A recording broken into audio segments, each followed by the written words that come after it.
दोस्तों, दिनाक्षी short hand में आपका स्वागत है। अगर आप चैनल पर नए हैं तो चैनल को सब्सक्राइब करें और बेल आइकन ज़रूर दबाएं। आज की संपादकीय डिक्टेशन 890 शब्दों की एक डिक्टेशन रहेगी जो कि 80 शब्द प्रति मिनट की गति से बोली जाएगी। अगर आपको उस डिक्टेशन की स्पीड को 100 शब्द प्रति मिनट करना हो तो आप YouTube पर स्पीड के ऑप्शन में जाकर स्पीड को 1.25 कर सकते हैं। इस डिक्टेशन की डेमो आउटलाइंस आप हमारे टेलीग्राम ग्रुप से प्राप्त कर सकते हैं। और अगर आपको इस संपूर्ण संपादकीय मैटर की सभी एडवांस आउटलाइंस और वाक्यांश की आवश्यकता है तो आप हमारा स्पेशल पेड बैच ज्वाइन कर सकते हैं। हमारे पेड बैच में दी गई एडवांस आउटलाइंस और वाक्यांश की सहायता से आप शॉर्ट हैंड को 120 प्लस की गति में लिखने में सक्षम होंगे। इस बैच को ज्वाइन करने के लिए आप डिस्क्रिप्शन बॉक्स में दिए गए मोबाइल नंबर पर व्हाट्सएप कर सकते हैं। तो चलिए डिक्टेशन को स्टार्ट करते हैं। डिक्टेशन 5 सेकंड बाद स्टार्ट होगी। Ready, start. रिजर्व बैंक की मौद्रिक नीति समिति ने रेपो दर ½ और बढ़ाकर यही संदेश दे दिया है कि अभी उसकी प्राथमिकता महंगाई पर काबू पाना है। चालू वित्त वर्ष में यह तीसरा मौका है जब रेपो दर बढ़ाई गई है। पिछले 3 महीनों में रेपो दर में 1.4% का इजाफा हो चुका है और अब यह 5.4% पर आ गई है। केंद्रीय बैंक के इस कदम पर हैरानी इसलिए भी नहीं होनी चाहिए कि वह लगातार संकेत देता रहा है कि नीतिगत दरों को लेकर उदार रुख लंबे समय तक नहीं संभव होगा। गौरतलब है कि कोरोना महामारी के कारण जो आर्थिक हालात बन गए थे उनसे निपटने के लिए मई 2020 में केंद्रीय बैंक ने रेपो दर 0.75% घटा दी थी। जाहिर है नीतिगत दरों में वृद्धि को और टाल पाना मौद्रिक नीति समिति के संभव नहीं रह गया था। इसलिए मई में MPC ने नीतिगत दरें बढ़ाने की दिशा में कदम बढ़ा दिया था। मुद्रास्फीति थामने के लिए मौद्रिक उपाय के तौर पर बड़ा हथियार नीतिगत दरों में बदलाव ही है। इसमें तो कोई संशय नहीं कि अभी सबसे बड़ा संकट महंगाई का है। लंबे समय से खुदरा महंगाई का जो रुख बना हुआ है उससे रिजर्व बैंक की भी नींद उड़ी हुई है। मौजूदा वित्त वर्ष के लिए MPC ने मुद्रास्फीति 6.7% रहने का जो अनुमान अपनी जून की बैठक में रखा था वही अभी भी रखा है। मतलब साफ है कि आने वाले दिनों में भी महंगाई दर कम होने को लेकर ज्यादा उम्मीदें दिख नहीं रहीं।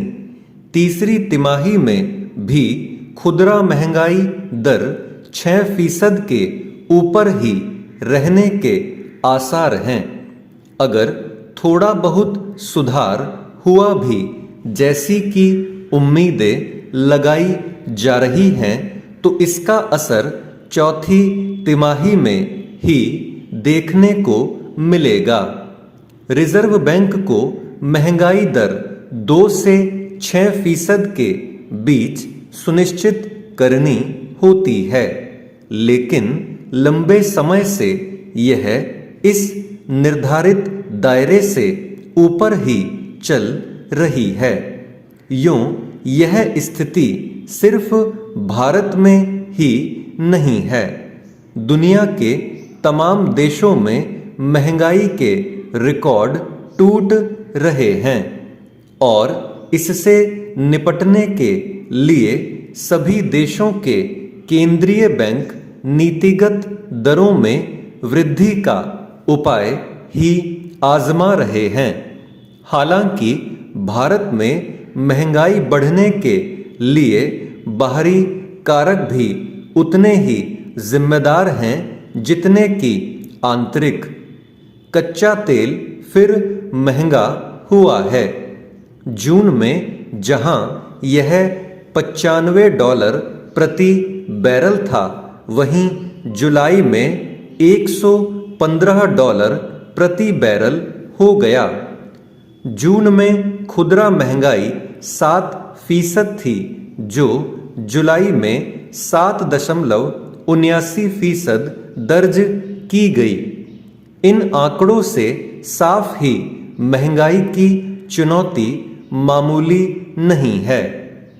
नीतिगत दरों में वृद्धि से साफ है कि कर्ज और महंगा होगा। बैंक भी ब्याज दरों में इजाफा किए बिना नहीं रह पाएंगे।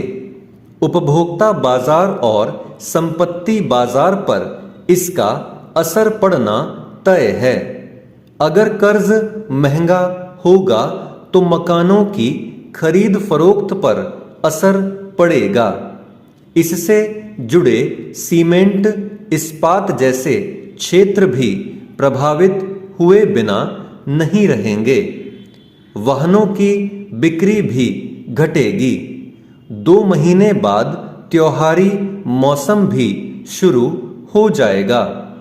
ऐसे में बैंकों के सामने यह चुनौती होगी कि कर्ज कितना महंगा करें जिससे मांग आपूर्ति का संतुलन ना गड़बड़ाए। हालांकि ब्याज दरों में बढ़ोतरी का फायदा उन लोगों को मिल सकता है जो आकर्षक ब्याज दरों के लिए अपना पैसा बैंकों में सावधि जमा के रूप में रखते आए हैं। लेकिन खुदरा महंगाई को थामने का रिजर्व बैंक का यह उपाय कितना कारगर रह पाता है, यह आने वाले दिनों में पता चल जाएगा। चेंज। इलाहाबाद हाई कोर्ट की लखनऊ खंडपीठ ने उत्तर प्रदेश में अनुसूचित जाति जनजाति अत्याचार निवारण अधिनियम के दुरुपयोग का गंभीर मामला उठाया है। कोर्ट का यह सुझाव महत्वपूर्ण है कि इस एक्ट में दोष सिद्ध होने के बाद ही मुआवजा दिया जाए, क्योंकि मुआवजा मिलने के बाद पीड़ित समझौता कर लेते हैं। आमतौर पर अदालतें स्थापित कानूनों को लेकर कोई टिप्पणी नहीं करती, लेकिन रायबरेली में दर्ज SC/ST एक्ट के मामले में इस कानून का स्पष्ट दुरुपयोग सामने आया, जिससे यह सुझाव देना पड़ा। कोई व्यक्ति किसी के खिलाफ SC/ST एक्ट के तहत मुकदमा दर्ज कराए, इसके एवज में 75,000 रुपए मुआवजा भी ले ले और बाद में अदालत में सुलहनामा पेश कर दे, तो यह कानून का अनुचित लाभ उठाना ही हुआ। इस बीच इस एक्ट के तहत ऐसे कई मामले सामने आए हैं जिनमें पीड़ित ने अपने लाभ सुनिश्चित करते हुए आरोपितों से समझौता कर लिया। इससे पहले बदायूं में एक प्रकरण सामने आया था कि जिसमें एक व्यक्ति ने इस कानून को अपनी कमाई का जरिया बना लिया था और कई लोगों के खिलाफ मुकदमा दर्ज कराकर बाद में समझौता कर लिया था। बरेली और अलीगढ़ में भी SC/ST एक्ट के दुरुपयोग के प्रकरण सामने आए। कोई भी कानून लोगों को सुरक्षा और संरक्षा देने के लिए बनाया जाता है। इस कानून का उद्देश्य भी अनुसूचित जाति जनजाति के लोगों को संरक्षण देना है ताकि शक्तिशाली लोग उनका उत्पीड़न न कर सकें। SC/ST एक्ट में प्रावधान है कि FIR दर्ज होने के बाद ही आरोपित की गिरफ्तारी कर ली जाए। गंभीर मामलों में समाज कल्याण विभाग पीड़ित को मुआवजा भी देता है। इसी का लाभ उठाकर कुछ लोग कानून का दुरुपयोग करते हैं। नेशनल क्राइम रिकॉर्ड ब्यूरो के अनुसार 2020 में इस SC समुदाय के खिलाफ अपराध के 12,714 मामले दर्ज हुए थे, जो कि देश में सर्वाधिक थे। इसलिए SC/ST एक्ट का दुरुपयोग करने वालों के खिलाफ मुकदमा करने के साथ ही उन्हें मिले मुआवजे की रिकवरी भी की जानी चाहिए। स्टॉप।